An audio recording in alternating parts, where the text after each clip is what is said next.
If I'm crazy enough or right enough or wrong enough to think it, then I'm crazy enough or right enough or wrong enough to say it. Eminem, dünyaca meşhur rapçi, oyuncu ve müzik yapımcısı. 21. yüzyılın en çok satan müzisyenlerinden ve tüm zamanların en etkili rapçilerinden. Kendisi için sarf edilen artık rapi bırakmasının vakti geldi sözlerine inat, sadece son 4 yılda 4 albüm çıkardı. Öte yandan yaşadığı kişisel bunalımlarıyla da her zaman gündem oldu. Peki Eminem kim? İçeriye geçmeden önce her hafta yeni bir ismi anlattığımız serimizi kaçırmamak için GZT'ye abone olmayı ve bizi arkadaşlarınızla paylaşmayı unutmayın. Ben Dünyaca Göktürk Soy'dan ve karşınızda Eminem'in profili.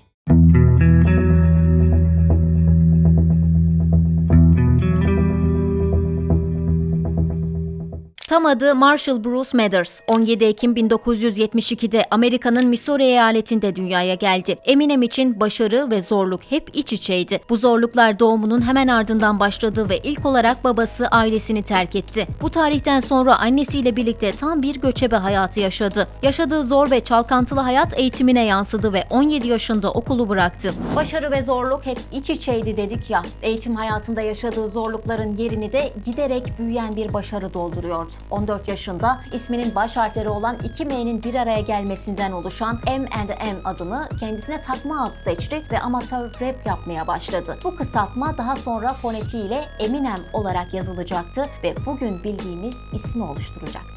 O zamanlar yaptığı raple Eminem yeraltı rap dünyasında ismini duyuruyordu ama elbette kazandığı para hayatını geçindirmeye yetmiyordu. Bu sebeple bir yandan bulaşıkçılık gibi çeşitli işlerde çalışıyordu. 1996'da Best Brothers'a ait bir stüdyoda ilk albümü Infinity'yi kaydetti ve bağımsız plak şirketi Web Entertainment altında piyasaya çıkardı. 1997'de rap olimpiyatlarında ikinci oldu. Bunun üzerine ünlü yapımcı Dr. Dre ile tanıştı ve bu tanışma Eminem'in hayatında bir dönüm noktası oldu. Büyük bir şirketten çıkacak ilk albümü The Slim Shady LP için çalışmalara başladılar. 1999'un başlarında The Slim Shady LP'nin piyasaya sürülmesiyle Eminem için şöhretin kapısı aralandı. Bu albüm Eminem'e 2 Grammy ödülü ve 4 MTV Video Müzik ödülü kazandırdı. 2000 yılında Eminem rap tarihinin en hızlı satan albümü olarak anılan The Marshall Mathers LP'yi çıkardı. 2 yıl sonra ise Akademi ödüllü Lose Yourself şarkısını piyasaya sürdü. Müzik dünyasında ismi giderek parlayan Eminem'in hem ailesinden miras kalan hem de kendi içinde yaşadığı bunalımları bir türlü dinmedi. 2002 yılına kadar yoğun hap ve alkol kullandığı bilinen Eminem bu tarihten sonra hayatını düzeltme kararı aldı ancak bu sefer de uyku ilaçları almaya başladı. Bu hapların da bağımlılık yapmasıyla 2005 yazındaki Anger Management Tour'un Avrupa ayağını iptal etmek zorunda kalan Eminem rehabilitasyona girdi. 2009 yılında yaptığı bir röportajda ilaç bağımlılığının had safhaya ulaştığı sıralarda intihar etmeyi bile düşündüğünü itiraf etti. 2009 yılında Eminem kötü alışkanlıklarından uzaklaşarak tamamen düzeldiğini ve ilacının rap olduğunu söyledi. Bugüne kadar müziğini hiç susturmaması da bu sözünün arkasında olduğunu gösteriyor. Ancak Eminem'in yaşadığı sorunlar ailesi ve sağlığıyla bitmiyordu. Müzik endüstrisinin karanlık tarafı da ünlü rapçinin karşısına çıkan sorunlardan biriydi.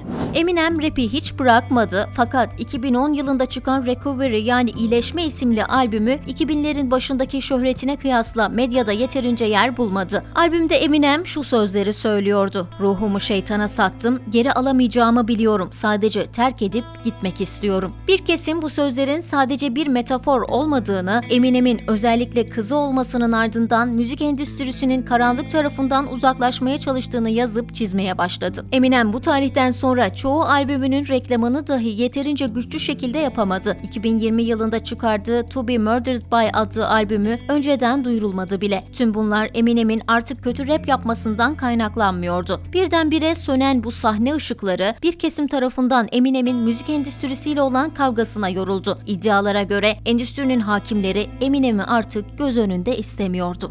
Bu konu öyle görülüyor ki daha uzun süre tartışılacak ancak tüm bu zorluklara rağmen Eminem ilacım dediği rapini yapmaktan vazgeçmeyecek. Don't you love it when I'm on one? Say yes, say yes. Don't you love it when I'm here? Say yes, say yes. Don't you love it when I talk that talk? Say yes, say yes. Don't you love to make it clear? Say yes, say yes. Never did it how I do it. Say yes, say yes. I swear I did it all before. Say yes, and every time I